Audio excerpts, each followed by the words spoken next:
All right, all right, all right. So here we are working on this piece. This is a patina, acrylic, and oil on copper.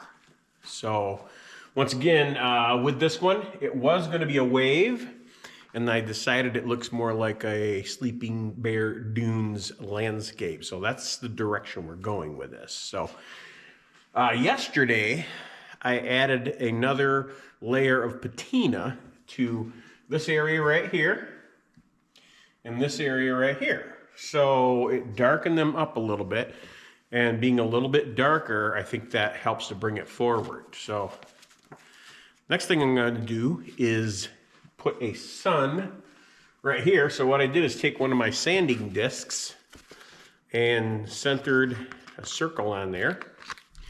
And I'm going to use that as a stencil, and I'll stencil a sun in there. And then also the ring is going to be around here.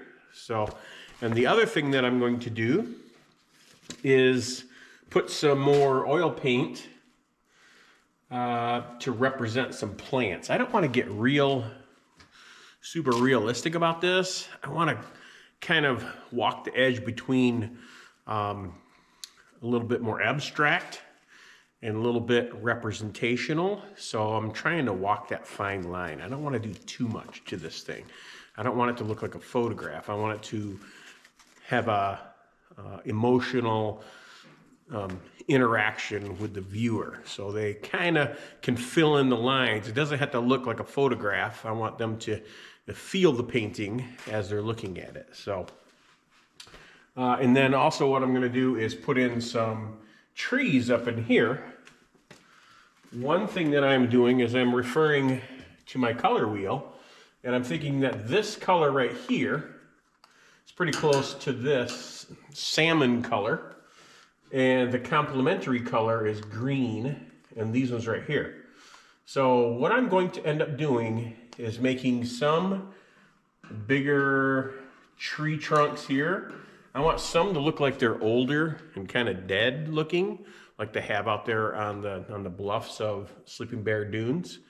And then have some that have leaves and stuff on them. So once again, I don't want those leaves to be real crisp. I want them to be a little bit gestured in there. So, and then these down here, I'm going to make complementary. Ooh, oh no, look at that. I just made a boo-boo, so I'm gonna wipe that off right now. Made a little bit of a mess, and what am I gonna do? It looks like it's black fly season out there on the dune. Take a little bit of acetone. Once again, I hope it doesn't wreck the painting. I'm always saying that. I hope it doesn't wreck the painting. All right.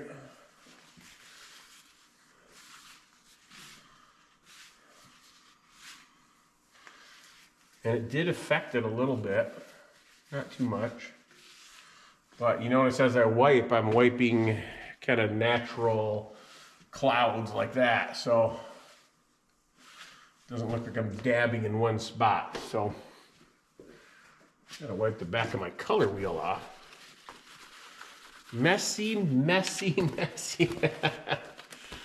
All right, crisis averted. Gotta be careful with that. So I'm gonna put this on a little bit of the time warp, and you can see my process. So let's make this happen. Hopefully I don't mess it up. So please God, make this a wonderful creation.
Okay, I think that went pretty good. I do work in layers, so that last layer was all oil paint. And I did notice that when I covered this with orange, it started turning the darker color. I kind of like that.